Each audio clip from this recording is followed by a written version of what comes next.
Aujourd'hui, review culturelle pour le mois de juin 2017. Au mois de juin, je suis allée à la maison Hermès, rue du Faubourg Saint-Honoré à Paris, voir l'exposition Féroce et Fragile qui est consacrée aux félins. Alors en fait, c'est un artiste animalier qui s'appelle Robert Dallet, qui a beaucoup travaillé pour Hermès, qui a notamment fait des illustrations pour leur carré, pour les célèbres foulards. Et cet homme-là, il est mort il y a une dizaine d'années. Et donc, la maison Hermès a décidé de faire une exposition en hommage à ce qu'avait fait cet artiste-là. Pénétrer là-dedans, c'est vraiment formidable. T'as l'impression de faire un saut dans le temps, t'as l'impression de te retrouver en 1930. Tout n'est que luxe, calme et volupté. C'est un vrai bonheur d'être dans cet endroit.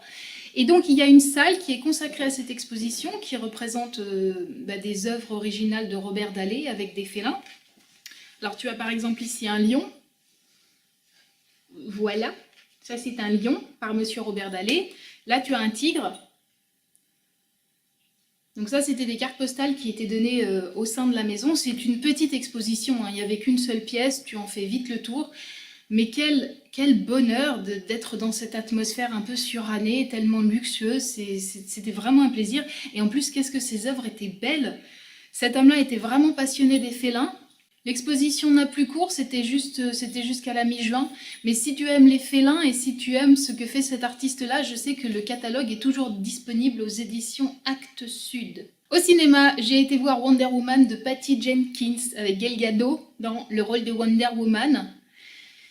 Si tu n'as jamais lu de comics américains de Wonder Woman ou si tu n'as jamais vu la série télé des années 70-80 avec Linda Carter, sans doute que ce film-là va te plaire, surtout si tu es à fond dans toute la série là, des Avengers et des super-héros.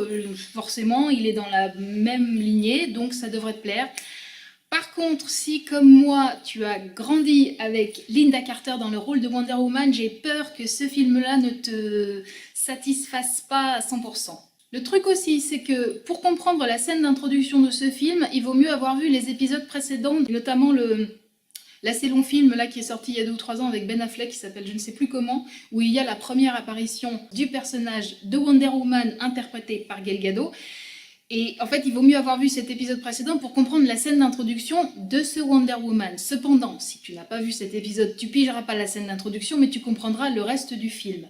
Le truc un peu étonnant, c'est qu'ils ont décidé de placer l'intrigue de ce Wonder Woman au moment de la Première Guerre mondiale. Alors que normalement, le truc de Wonder Woman, c'est qu'elle apparaît pendant la Seconde Guerre mondiale, et notamment dans la série télé, mais aussi dans les comics américains, je crois. Elle se bat, ce me semble, contre les nazis. Et elle n'est pas du tout au chemin des dames, à Verdun, dans les tranchées, au milieu des gaz moutardes. Bon, là, pour une raison qui m'échappe, ils ont décidé de nous foutre ça au milieu de la Première Guerre mondiale, donc bon, why not? Alors, en gros, le film, tu as la première partie qui se déroule sur l'île des Amazones, là où a vécu Wonder Woman, où elle est née, où elle a été éduquée, où elle s'est formée, où elle est devenue la grande guerrière qu'elle est. Et puis alors ensuite, évidemment, il y a les humains qui déboulent sur son île et ça fait qu'elle va décider d'aller se battre pour se mettre au service de la cause des humains et pour essayer de sauver leur monde. Et elle arrive en plein pendant la guerre de 14-18, donc c'est un gros bordel. Je bredouille. Et elle tombe évidemment amoureuse de Steve Trevor, il péchote un peu dans un petit coin. En tant que film d'action, ça tient bien la route, c'est plutôt bien réalisé, c'est péchu, c'est dynamique. Gal Gadot, elle est pas mal dans ce rôle de Wonder Woman, elle est vraiment belle physiquement et elle a aussi un peu cette dureté qui fait d'elle une Amazone guerrière très crédible. Maintenant, c'est certain que pour moi, Wonder Woman, c'est Linda Carter, c'est et ça restera Linda Carter, il peut pas y en avoir d'autres. Même si la série, que j'ai revue récemment en DVD, j'ai revu l'intégrale, elle a quand même pris un méchant coup de vieux vin. Elle s'en est pris un petit peu dans la vue, là, la série. Malgré tout, pour moi, ça reste la version ultime de Wonder Woman, j'arrive pas à la visualiser autrement. Puis en plus, enfin, je sais pas, je trouve que c'est de nouveau des effets pyrotechniques, il y en a dans tous les sens, les scènes d'action durent surtout à la fin, c'est long, ça dure beaucoup, ça dure très longtemps. Donc voilà, donc ce Wonder Woman là, pour moi, il restera pas, ce sera pas un souvenir impérissable. En musique, j'ai écouté le dernier album de l'artiste française Camille qui s'appelle Oui, avec un jeu de mots sur le verbe ouïr, du style j'ai oui. Voilà, l'orthographe du mot s'écrit comme ça, comme dans j'ai oui, et c'est le titre de son album Oui. J'en avais lu enfin j'avais vu des réactions absolument dithyrambiques sur cet album sur Facebook. Plusieurs de mes amis l'ont écouté et m'ont dit que c'était absolument une pure merveille, un petit chef-d'œuvre. Donc curieuse, j'ai été écouter cet album et j'y suis beaucoup plus dubitative. Il faut dire que je suis assez hermétique en fait au style de Camille. C'est pas la première fois que ça m'arrive. J'ai écouté déjà 2 de ses précédents albums, dont le fameux Le Fil. Je crois que c'était un de ses plus célèbres. Et en fait, ça me fait à chaque fois la même chose. C'est qu'au bout d'un moment, elle m'agace. Je n'aime pas sa voix, je n'aime pas la façon dont elle chante. Je reconnais que cette nana a un univers à elle. Elle a une inspiration, elle a vraiment quelque chose, elle a un style, c'est particulier ce qu'elle fait, mais je suis pas preneuse parce que ça m'agace. Au bout d'un moment, elle m'énerve. J'ai cette manière de chanter un peu dans les aigus, et puis même les concepts qu'elle développe et qu'elle propose au niveau musical et au niveau créatif, ça me laisse froide comme un concombre. Donc, ben, je passe à côté de Camille une fois de plus. Au niveau des livres maintenant, je vais t'en présenter 2 en même temps parce qu'en fait, c'est un peu le même principe pour les 2 ouvrages. Donc voici là La France de Sacha Guitry et ici la chanson exactement, L'art difficile de Claude François. Alors c'est un peu le même principe parce que dans les 2 cas, l'auteur a décidé d'analyser l'artiste, ici d'une façon très sémantique et ici d'une façon très musicale. C'est-à-dire que là, bon, l'auteur s'appuie un peu sur le principe de replacer Sacha Guitry au sein du pays dans lequel il vivait, dans lequel il évoluait. Donc les 2 sont en lien, c'est-à-dire quelle était la France, qui est donc la France de 1930 à peu près, hein, d'avant-guerre. Quelle est la France de Sacha Guitry à ce moment-là, comment elle fonctionne, comment ça se passe. Et puis surtout, ce que j'ai beaucoup aimé, c'est que l'auteur du bouquin fait une analyse hyper poussée du style littéraire de Sacha Guitry, la façon dont il écrivait, dont il juxtaposait les phrases, dont il mettait ses pièces en scène, et puis il étudie aussi comment est-ce qu'il adaptait ses pièces au cinéma. C'est vraiment un pur bonheur et c'est assez rare finalement d'avoir une analyse de Guitry sous cet angle-là. Donc c'est un petit livre qui se lit super facilement et qui est très savoureux, vraiment. Et pour ce livre-là, c'est un peu la même chose, mais ça aborde Claude François sous l'aspect musical. Donc ça étudie vraiment comment est-ce que Claude François travaillait, comment est-ce qu'il ciselait ses chansons comme des petits diamants, et tout le mal que ce type avait pour faire des chansons qui soient les plus abouties possibles. Et en fait, l'auteur explique qu'on a souvent catalogué Claude François comme un chanteur pour minette et que c'était de la variétoche facile et que c'était pas intéressant. Et en fait, là, le gars, il te démontre que Claude François, c'était tout sauf un artiste qui cédait à la facilité, que c'était un hyper perfectionniste, un acharné de travail, et que le gars, il s'arrêtait pas tant qu'il n'avait pas atteint le degré d'absolu qu'il avait en tête. Ce bouquin est vraiment intéressant, surtout qu'en plus il s'appuie sur certaines chansons. Et alors, au niveau musical, c'est hyper poussé. Le gars, il connaît exactement la matière dont il parle. Et c'est même ça qui est dans ce bouquin un peu rébarbatif. C'est que si toi, t'es pas hyper calé en termes de solfège, en termes de instruments de musique et même en termes de connaissances musicales pures, au bout d'un moment, on est un peu largué, puis ça devient un peu chiant parce que c'est quand même très... En fait, c'est écrit un peu comme une thèse et du coup, bon... Mais bon, ça reste très intéressant quand même, surtout si on est fan de Claude François. C'est un bouquin atypique, donc intéressant à lire. On reste avec Sacha Guitry. Au mois de juin, j'ai aussi lu ce livre de Jacqueline de Lubac, Faut-il épouser Sacha Guitry?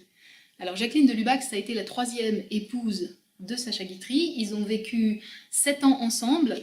Et ce qui est intéressant, c'est que ça a marqué la rencontre de Sacha Guitry et du cinéma. C'est-à-dire c'est pendant qu'il était avec Jacqueline de Lubac qu'il s'est intéressé à ce nouvel outil artistique et qui s'est mis à adapter ses pièces au cinéma et qu'il est devenu cinéaste en fait. Jusque-là, c'était un dramaturge et un comédien de théâtre.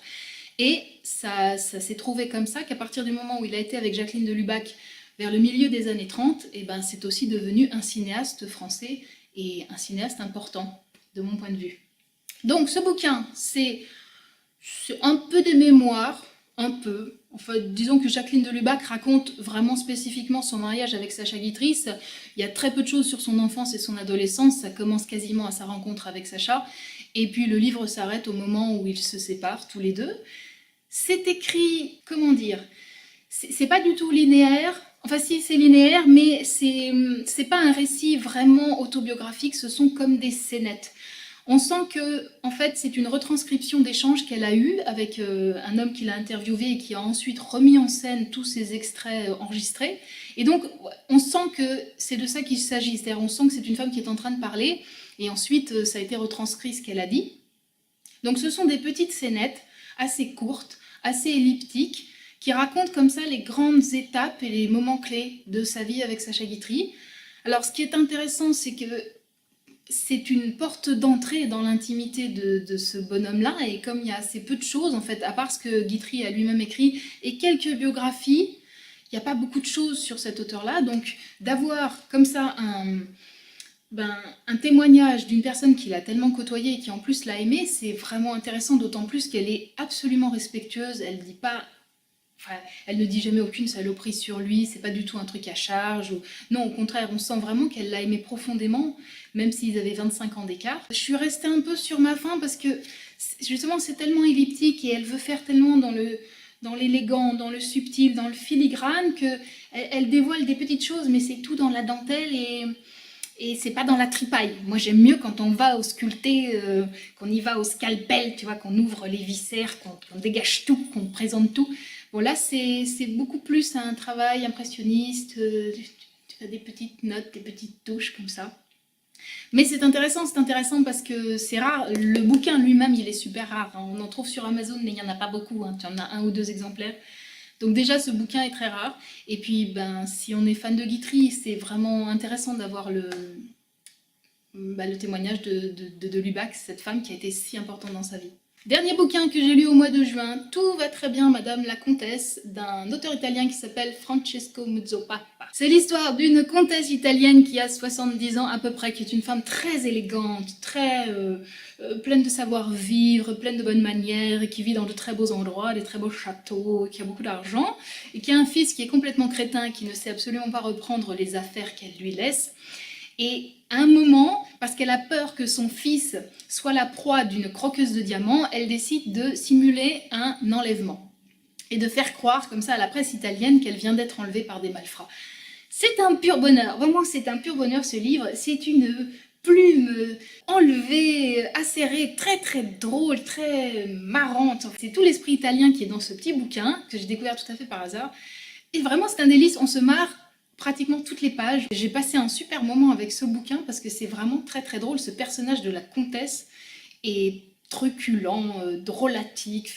Vraiment c'est marrant. Je recommande très chaudement ce bouquin. Ce mois-ci, il y a un coup de cœur, c'est un tarot. Que voici, le Mystical Tarot aux éditions Lo Scarabeo. Alors c'est un tarot que je viens de me procurer et que je trouve absolument magnifique. Il reprend la tradition du tarot italien, vraiment dans la plus pure tradition, tu vois, là il y a le fou. Et je trouve qu'il y a un travail absolument magnifique au niveau de l'illustration et du contour de la carte. C'est hyper inspirant, vraiment c'est hyper inspirant. Je te montre le soleil aussi, elle est magnifique cette carte-là. La carte du soleil, mon Dieu qu'elle est belle. Toutes les cartes sont comme ça, il y a une finition superbe au niveau des illustrations, il y a quelque chose de vraiment dans la tradition originelle, enfin c'est superbe, je sais pas pourquoi, ce tarot m'enchante, mais il m'enchante littéralement. Il y a aussi sur nombre d'illustrations du jeu un travail hyper important, tu vois, au niveau des cieux. C'est-à-dire qu'il y a non seulement le personnage traditionnel, bon là il se trouve que c'est l'ermite, donc tu vois le personnage avec sa mise en scène habituelle, mais en plus il y a un boulot qui est fait au niveau de ce qui se passe dans le ciel au-dessus du personnage. Ça m'a frappé aussi pour le 6 d'épée. Regarde ça.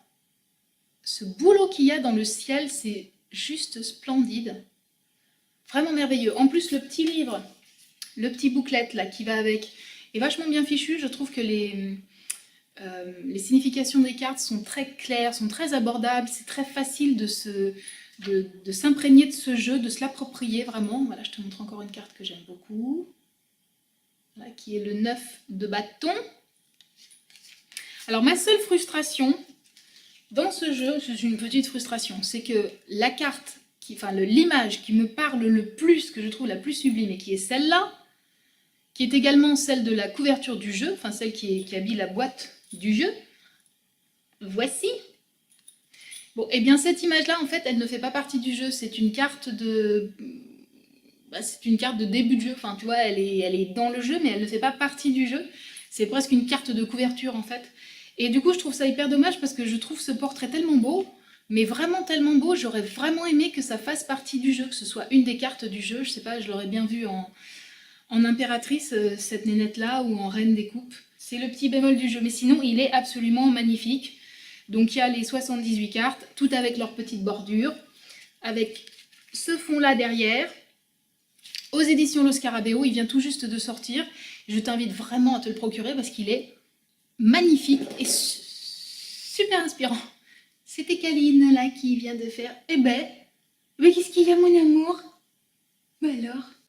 Voilà, c'était la review culturelle pour le mois de juin en pleine canicule. Je te donne rendez-vous pour la prochaine review le mois prochain. Et sur ce, je t'embrasse très fort et je te souhaite une bonne fin de journée. Mouah. Kaline, Kaline. Ah bah oui. Et un bonus, Kaline qui fait sa toilette. Oh mon amour, amour. Et là? Ah non! Dis donc. Aïe, oui. Oh coquine. Oh coquine. Dis donc, mais c'est pas un chat, c'est un fauve. C'est un tigre.